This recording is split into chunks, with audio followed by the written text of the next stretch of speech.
Toon Bells. గజ్జు అన్న, నీరు చాలా వేగంగా పెరుగుతోంది. ఈ గుట్ట కూడా ఎక్కువసేపు మనల్ని కాపాడదు. మన మైదానాలు ఇంకా ఇళ్లన్నీ నీటితో మునిగిపోయాయి. ఇప్పుడు ఏం చెయ్యాలి? అందమైన సుందరవనం. అడవిలో ఆ రోజు సాధారణ రోజులా లేదు. ఉదయం నుంచే ఆకాశమంతా నల్లని మేఘాలు కమ్ముకున్నాయి. పక్షులు కూడా భయంతో నిశ్శబ్దంగా ఉన్నాయి. అకస్మాత్తుగా గర్జనలతో మెరుపులు మెరుస్తూ కుండపూత వర్షం మొదలయింది. చిన్న వాగులు పెద్ద నదుల్లా ఉప్పొంగాయి. అడవిలోని గుంతలు, బిలాలు, పొదలు అన్నీ నీటితో నిండిపోయాయి.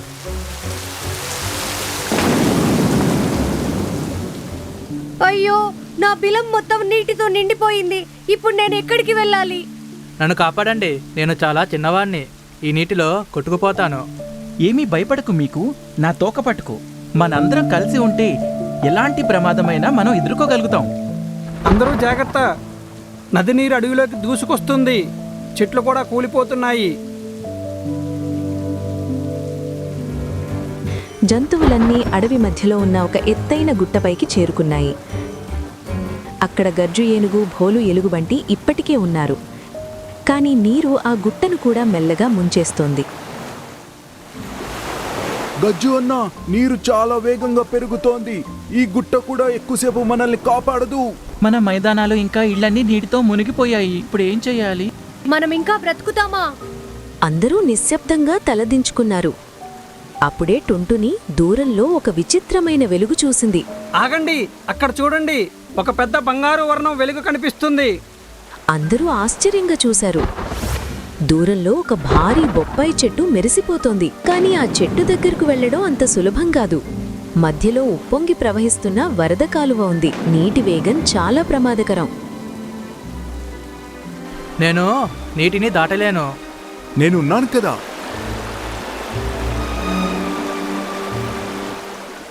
గజ్జు ఏనుగు నీటిలోకి దిగాడు. తన భారీ శరీరంతో ప్రవాహాన్ని అడ్డుకున్నాడు. నేను పైనుంచి సురక్షితమైన దారి చూపిస్తాను. ఒకరి చేతిని ఒకరు అందరూ పట్టుకోండి. ఎవరు విడిపోకుండా పట్టుకోండి. అందరూ కలిసి జాగ్రత్తగా కాలువ దాటారు. వాళ్ళు చెట్టు దగ్గరకు చేరబోతుండగా ఒక పెద్ద చెట్టు గాలికి విరిగి దారి మధ్యలో పడిపోయింది. ఇప్పుడు ఎలా వెళ్తాం? అందరూ పక్కకు జరగండి. బోలు ఎలుగుబంటి తన బలంతో ఆ చెట్టును నెమ్మదిగా తొలగించాడు. వావ్, బోలు అన్న ఎంత బలవంతుడు! చివరకు అందరూ ఆ చెట్టు దగ్గరకు చేరుకున్నారు. అది సాధారణ చెట్టు కాదు. దాని ఆకులు గొడుగుల్లా పెద్దగా ఉన్నాయి. బొప్పాయి పండ్లు బంగారంలా మెరుస్తున్నాయి. నేనింత అద్భుతమైన చెట్టును ఎప్పుడు చూడలేదు. అప్పుడే చెట్టు మాట్లాడింది. నా చిన్న మిత్రులారా, భయపడకండి. అయ్యో, చెట్టు మాట్లాడుతోంది. ఈ అడవికి కాపలాదారుని నేను. మీరు ఒకరికొకరు సహాయం చేసుకుంటూ ఇక్కడికొచ్చారు. అందుకే నేను మీకు సహాయం చేస్తాను. అంటే మీరు మమ్మల్ని ముందు నుంచి గమనిస్తున్నారా? అవును, కానీ నేనొక విషయం తెలుసుకోవాలనుకుంటున్నాను. ఏమిటిది? అదేంటంటే, ప్రమాదం వచ్చినప్పుడు ఒకరినొకరు వదిలేసి పారిపోతారా, లేక కలిసికట్టుగా నిలబడి ఉంటారా? చెప్పండి. మీరందరూ ఈరోజు పరీక్షలో నెగ్గారు. చెట్టు కొమ్మలు ఊగసాగాయి. ఆకాశమంతా బంగారు కాంతి వ్యాపించింది. పెద్దపీత బొప్పాయి పండ్లు నేలపై పడ్డాయి. కాని అవి పండ్లుగా కాకుండా అందమైన బలమైన పడవలుగా మారిపోయాయి. పెద్ద ఆకులు భారీ గొడుగులుగా మారాయి.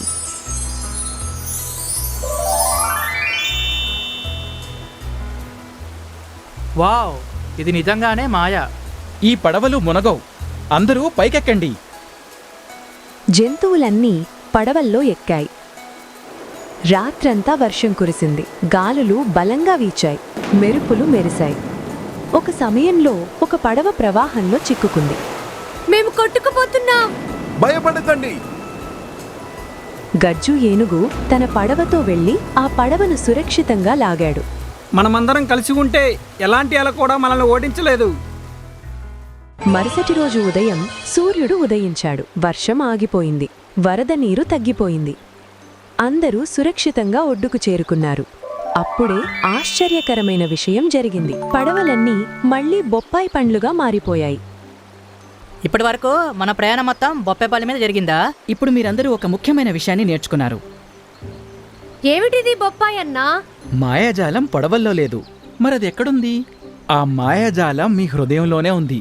గజ్జు ధైర్యంలో, సోనా ప్రేమలో, టుంటుని తెలివిలో, బోలు బలంలో, చీకు ఆశలో, మీకుకు ఉన్న నమ్మకంలో అది కనిపిస్తుంది. ఒకరికొకరు తోడుగా నిలబడినప్పుడు మీరు కూడా ఒక మాయాజాలమే అవుతారు. అప్పటి నుండి జంతువులు కేవలం ఇల్లు మళ్లీ కట్టుకోవడమే కాదు, ఎత్తైన ప్రదేశాల్లో కొత్త ఇల్లు నిర్మించాయి, చెట్లు నాటాయి, వర్షాకాలానికి ముందే ఆహారం నిల్వ చేయడం నేర్చుకున్నాయి. వరదల నుంచి ఎలా రక్షించుకోవాలో చిన్న జంతువులకు కూడా నేర్పించాయి. ఇకపై వర్షం వస్తే వారు భయపడేవారు కాదు, ఎందుకంటే ఒక్కటిగా ఉంటే ఏ తుఫాన్నైనా జయించవచ్చని వారికి తెలుసు. నా పేరు మీను. నా దగ్గర డబ్బులు లేవు, ఎందుకంటే నేను ఒక అనాథని. నువ్వు నాకు ఒక కొబ్బరి బొండం అప్పుగా ఇవ్వగలవా? భయంకరమైన వర్షం వల్ల నా గూడు కూడా పాడైపోయింది. నేనేమి ఇక్కడ ఉచిత సేవలు చేయడానికి ఉండలేదు. నీ దగ్గర డబ్బులుంటే కొనుక్కో, లేదంటే ఇక్కడ నుండి వెళ్ళిపో. అడవిలో చాలా రోజులుగా భయంకరమైన వర్షం పడుతుంది. ఈ విషయం గురించి చర్చించడానికి పిచ్చుకల రాణి అయిన హేమ పిచ్చుక పిచ్చుకలన్నింటినీ పిలిచి మీటింగ్ పెట్టింది. అడవిలో 1 నెల నుండి రోజు వర్షాలు పడుతూనే ఉన్నాయి. నాకు తెలిసి ఇప్పుడప్పుడే ఈ వర్షాలు ఆగవనుకుంటా. మీరు చెప్పేది నిజమే పిచ్చుకల రాణి. భయంకరమైన వర్షాల కారణంగా దాదాపు అన్ని పిచ్చుకల గూడులు కూడా పాడైపోయాయి. గద్దలు కూడా మమ్మల్ని ఇబ్బంది పెడుతున్నాయి. ప్రస్తుతం ఇది గొడవ పడే సమయం కాదు. నేను మిమ్మల్ని ఇక్కడికి ఎందుకు పిలిచానంటే, మనం కాలుకాకి దగ్గర నుండి కొబ్బరికాయలు కొనుక్కోవాలి. అలాగే మనం ఈ కొబ్బరికాయలతో గూడు తయారు చేసుకోవాలి. అలా చేయడం వల్ల మనం ఈ భయంకరమైన వర్షం నుండి మనల్ని మనం కాపాడుకోవచ్చు. హేమ పిచ్చుక మాట విని పిచ్చుకలన్నీ కాలుకాకి షాప్ దగ్గరకు చేరుకున్నాయి. అక్కడ చాలా పెద్ద పెద్ద కొబ్బరికాయలు పెట్టి ఉన్నాయి. కాలుకాకి పిచ్చుకలన్నింటినీ చూసి ఆశ్చర్యంతో ఇలా అంది. అరే ఏమైంది? ఈ రోజు నా షాప్కి ఇన్ని పిచ్చుకలు ఒకేసారి వచ్చాయి. అంతా బానే ఉంది కదా? మేము నీ కొబ్బరి బొండాల ఇల్లులన్నీ కొనుక్కుంటాము. నేనిక్కడ ఉండేదే కొబ్బరికాయలు అమ్మడానికి. ఒకవేళ మీ దగ్గర డబ్బులుంటే కొబ్బరికాయలు కొనుక్కోండి. పిచ్చుకలన్నీ కాలుకాకి షాప్ నుండి తమ తమ గూడు కట్టుకోవడం కోసమని కొబ్బరికాయలు తీసుకుని వెళ్ళాయి. కాలుకాకి తనలో తానే మురిసిపోయి ఇలా అనుకుంది. అరే వా, ఈ రోజు వ్యాపారం చాలా బాగా జరిగింది. ఇలా వర్షాలు పడుతూ ఉండాలి, అలానే నా కొబ్బరికాయలు అమ్ముడుపోవాలి. కాలుకాకి అలా అందో లేదో ఇంతలోనే ఒక చిన్న పిచ్చుక కాలుకాకి దగ్గరకొచ్చి ఇలా అంది. నా పేరు మీను. నా దగ్గర డబ్బులు లేవు, ఎందుకంటే నేను ఒక అనాథని. నువ్వు నాకు ఒక కొబ్బరి బొండం అప్పుగా ఇవ్వగలవా? భయంకరమైన వర్షం వల్ల నా గూడు కూడా పాడైపోయింది. కాలుకాకి కోపం వచ్చినట్టుగా మొహం పెట్టుకుని మీను పిచ్చుక వైపు చూస్తూ ఇలా అంది. నేనేమి ఇక్కడ ఉచిత సేవలు చేయడానికి ఉండలేదు. నీ దగ్గర డబ్బులుంటే కొనుక్కో, లేదంటే ఇక్కడ నుండి వెళ్ళిపో. మీను పిచ్చుక బాధతో వర్షంలో తడుస్తూ తమ ఇంటికి వెళ్ళి పడిపోయిన తన ఇంటిని చూస్తూ ఇలా అంది. నేనేం చేయను, నా గూడు పాడైపోయింది. గూటిలో వర్షం చినుకులు కూడా పడుతున్నాయి. ఏదేమైనా నేను ఈ రోజు రాత్రి ఇక్కడే గడపాలి. మీను పిచ్చుక తన గూటి లోపలికి వెళ్ళిపోయింది. అప్పుడే దాని దృష్టి దాని ఇంటి లోపల ఉన్న ఒక గద్ద పైన పడింది. మీను పిచ్చుక గద్ద వైపు చూస్తూ ఇలా అంది. ఎవరు నువ్వు? నా పేరు బ్రౌనీ. ఈ రోజు నుండి నేను ఇక్కడే ఉంటాను. నువ్వేం మాట్లాడుతున్నావు? ఇది నా ఇల్లు. హహహహహ. ఈ బ్రౌనీ ఏ ఇంట్లో అడుగు పెడుతుందో ఆ ఇల్లు ఇంకా తనదైపోతుంది. నేను నీ మీద దాడి చేయకముందే, లేదా నేను నిన్ను చంపకముందే ఇక్కడ నుండి వెళ్ళిపో. బ్రౌనీ గద్ద బెదిరింపు విని మీను పిచ్చుక భయపడిపోయింది. కామ్గా తన ఇంటి నుండి బయటకు వచ్చేసింది. రాత్రి అంతా మీను పిచ్చుక వర్షంలో తడుస్తూ వణుకుతూ ఉంది. మరుసటి రోజు ఉదయం మీను పిచ్చుక పిచ్చుకల రాణి అయిన హేమ పిచ్చుక దగ్గరకు వెళ్లి ఇలా అంది. పిచ్చుకల రాణి, నాకు సహాయం చేయండి. నీకే సహాయం కావాలి? ముందే నా గూడు పాడైపోయింది. పైగా బ్రౌనీ అనే ఒక గద్ద నా గూడు పైన అధికారం చూపిస్తుంది. మీరు పిచ్చుకల రాణి కదా, తనని నా ఇంటి నుండి బయటికి పంపించండి. తన వల్ల నేను రాత్రంతా వర్షంలో తడుస్తూనే ఉన్నా. బ్రౌనీ గద్ద పేరు విన్న వెంటనే ఉన్నట్టుండి హేమ పిచ్చుక మొహంలో భయం కనపడ్డం మొదలైంది. తను భయంతో మీను పిచ్చుక వైపు చూసి ఇలా అంది. ఇలా చూడు మీను, వేరే ఎవరైనా అయితే నేను పిచ్చుకలన్నిటినీ తీసుకెళ్లి తనకు అర్థమయ్యేలా చెప్పేదాన్ని. కానీ బహుశా నీకు బ్రౌనీ గద్ద గురించి తెలియదనుకుంటా. తను చాలా ప్రమాదకరమైనది. ఒకవేళ నేను నీ ఇల్లు ఖాళీ చేయమని తనని ఒత్తిడి చేస్తే తను మిగతా పిచ్చుకలన్నిటికీ కూడా హాని కలిగిస్తుంది. అయితే నేను ఎక్కడనే ఉండను. ఇలా చూడు మీను, గత నెల రోజులుగా ఇలా అడవిలో వర్షం పడుతూనే ఉంది. పిచ్చుకలన్నీ చాలా కంగారు పడుతున్నాయి. నువ్వు త్వరగా నీకోసం ఏదొకటి బందోబస్తు చేసుకో. అప్పటి వరకు నేను మీ ఇంట్లో ఉండొచ్చా? మీను పిచ్చుక మాట విని హేమ పిచ్చుక కోపంతో ఇలా అంది. నేనేం నీ బాధ్యతలు తీసుకోలేదు మీను పిచ్చుక. నువ్వు చిన్న పిల్లవి కాదు. అలా అంటూ హేమ పిచ్చుక అక్కడి నుండి వెళ్ళిపోయింది. మీను పిచ్చుక కళ్ళల్లో నీళ్లు నింపుకుని కామ్గా అక్కడి నుండి వెళ్ళిపోయింది. మీను పిచ్చుక ఒక చెట్టు మీద కూర్చుని ఏడుస్తూ తన తల్లిని తలుచుకుంటూ ఇలా అంది. అమ్మా, ఒకవేళ నువ్వు బతికే ఉంటే ఈ రోజు నాకు పరిస్థితి వచ్చేది కాదు. ఈ అడవిలో ఒక అనాథ పిచ్చుకని ఎవరు పట్టించుకోరు. ఇప్పుడు నేను ఎక్కడికి వెళ్ళాలి? మీను పిచ్చుక చాలాసేపటి వరకు ఏడుస్తూ ఉంది. మరుసటి రోజు అలసిపోయి మీను పిచ్చుక సహాయం కోరుతూ పిచ్చుకలన్నింటి దగ్గరకు వెళ్లి వేడుకోవడం మొదలుపెట్టింది. కాని ఏ పిచ్చుక తనని తమ ఇంట్లో వాటితో పాటు ఉండడానికి ఒప్పుకోలేదు. అలసిపోయి నీరసంతో మీను పిచ్చుక ఒక దట్టమైన చెట్టు కొమ్మ మీద కూర్చుంది. ఆ కొమ్మ మీద వర్షం నీళ్లు పడడం లేదు. చూస్తుంటే ఇది చాలా దట్టమైన చెట్టులా ఉంది. వర్షం ఇక్కడ ఆగిపోయేలోగా నేను ఇక్కడే గూడుని కట్టుకుంటాను. ఇంతలోనే ఉన్నట్టుండి చెట్టు ఎర్ర రంగులోకి మారింది. అది చూసి మీను పిచ్చుక చాలా భయపడిపోయింది. అరే, ఈ చెట్టు ఎందుకు ఎర్రగా మారిపోయింది? అసలు ఇదేమి చెట్టు? అప్పుడే మీను పిచ్చుక చెవులకి ఒక భయంకరమైన శబ్దం వినిపించింది. నీకు ఎంత ధైర్యం ఉంటే నువ్వు నా మీదే కూర్చుంటావు? మీను పిచ్చుక భయపడుతూ ఇలా అంది. ఎవరు నువ్వు? ఏ చెట్టు మీదైతే నువ్వు కూర్చున్నావో ఆ చెట్టుని మాట్లాడుతున్నాను. నేను ఒక మాయావి చెట్టుని. అలాగే మంచి పిచ్చుకలు నా కొమ్మల మీద కూర్చోవడం నిషేధం. నువ్వేం మాట్లాడుతున్నావో నాకు అర్థం కావడం లేదు. ఈ చెట్టు మీద ఎవరు కూర్చోరు. ఎవరి మనసులో అయితే ఎదుటి వాళ్ళ మీద ప్రతిద్వేషం ఉంటుందో వాళ్ళు మాత్రమే ఈ చెట్టు మీద కూర్చుంటారు. నువ్వు చెప్పింది నిజమే. నిజంగానే నేనొక బలహీనమైన పిచ్చుకని. అలా అని మీను పిచ్చుక గట్టిగా ఏడుస్తూ జరిగిందంతా మాయావి చెట్టుకి చెప్పడం మొదలుపెట్టింది. నువ్వు కోరుకుంటే నేను నిన్ను బలమైన దానిలా మార్చగలను. అప్పుడు నువ్వు నిన్ను పట్టించుకుని వాళ్ళ మీద పగ తీర్చుకునే అవకాశం నీకు దొరుకుతుంది. నీకు బలమైన దానిలా మారాలని ఉందా? ఉన్నట్టుండి మీను పిచ్చుక మనసులో మిగతా పిచ్చుకల పట్ల కోపం మొదలైంది. అవును, నాకు వాళ్ళపై పగ తీర్చుకోవాలనుంది. అలాగే అయితే నీ ఆకారాన్ని నేను పెద్దగా మారుస్తాను. నిన్ను చూసి అన్ని పిచ్చుకలు భయపడతాయి. కానీ నువ్వు నాకు ఒక మాట ఇవ్వాలి.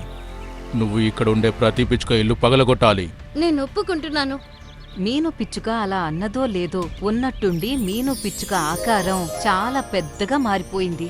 తనకి ఏదో అద్భుతమైన శక్తి ఉన్నట్లు అనిపించడం మొదలైంది. తను కోపంతో నేరుగా తన ఇంటికి వెళ్ళింది. తన ఇంటి బయట బ్రౌనీ గద్ద ప్రశాంతంగా కూర్చుని వర్షాన్ని ఎంజాయ్ చేస్తుంది. అంత పెద్ద పిచ్చుకను చూసి బ్రౌనీ గద్ద భయపడుతూ ఇలా అంది. ఎవరు నువ్వు? ఇంత పెద్ద ఆకారం కలిగిన పిచ్చుకని నేనెప్పుడు చూడలేదు. ఏ పిచ్చుకనైతే నువ్వు భయపెట్టి పంపించేశావో నేనే ఆ పిచ్చుకని. అలా అని మీను పిచ్చుక తన ముక్కుతో బ్రౌనీ గద్ద పైన దాడి చేయడం మొదలుపెట్టింది. బ్రౌనీ గద్ద గాయపడి గట్టిగా కేక పెడుతూ కింద పడిపోయింది.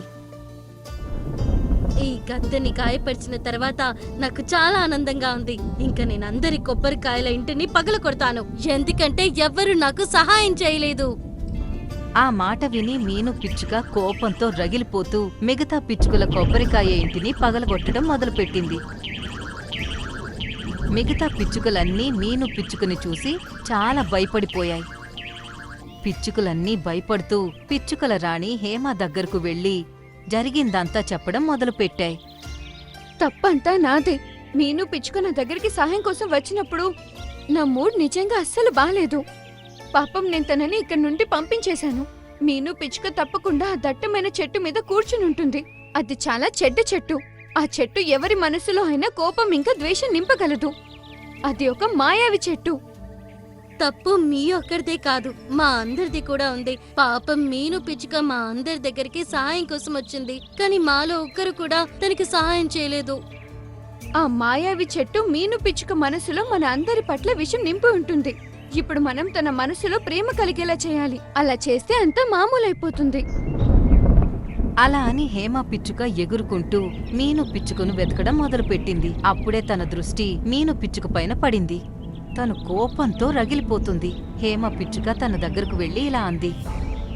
ఇదంతా ఇంకా ఆపేసే మీను పిచ్చుక. నువ్వు నా దగ్గరికి వచ్చి మంచి పని చేశావు. కేవలం నీ ఇల్లు మాత్రమే మిగిలింది. నాకు తెలుసు మేము నీతో చాలా దారుణంగా ప్రవర్తించామని. మేము చేసిన తప్పు మేమందరం తెలుసుకున్నాము. కావాలంటే నువ్వు మా ప్రాణాలు తీసుకో, కానీ నీ మనసులో మాత్రం ద్వేషం పెంచుకోకు. మమ్మల్ని క్షమించు. లేదు, నేను మిమ్మల్ని క్షమించను. మీను, నాకు మీ అమ్మ బాగా తెలుసు. తను చాలా మంచిది. ఈ రోజు మీ అమ్మ ప్రాణాలతో ఉంటే, ఒకవేళ తను నిన్ను ఈ పరిస్థితిలో చూస్తే తనకి ఎలా ఉండేదో ఆలోచించు. తన అమ్మ గుర్తుకు రాగానే మీను పిచ్చుక ఎమోషనల్ అయ్యి ఏడవడం మొదలుపెట్టింది. కాసేపటికి మీను పిచ్చుక ఆకారం ముందున్న ఆకారంలోకి మారిపోయింది. నన్ను క్షమించండి పిచ్చుకల రాణి. నా పగతో నా కళ్ళు మూసుకుపోయాయి. నేను నా వాళ్ళని బాధ పెట్టాను. ఏం పర్వాలేదు, ప్రతి ఒక్కరూ తప్పు చేస్తారు. సరే, ఇంకా నాతో రా. ఇంకెప్పుడు ఆ మాయవి చెట్టు పైన కూర్చోకు. పిచ్చుకల రాణి మీను పిచ్చుకని తనతో పాటు తీసుకువెళ్లి ఇక అప్పట్నుంచి తన సొంత కూతురులాగా పెంచుకుంటుంది. ఆ రోజు నుండి మీను పిచ్చుక రాణి పిచ్చుక దగ్గరే ఉంటుంది.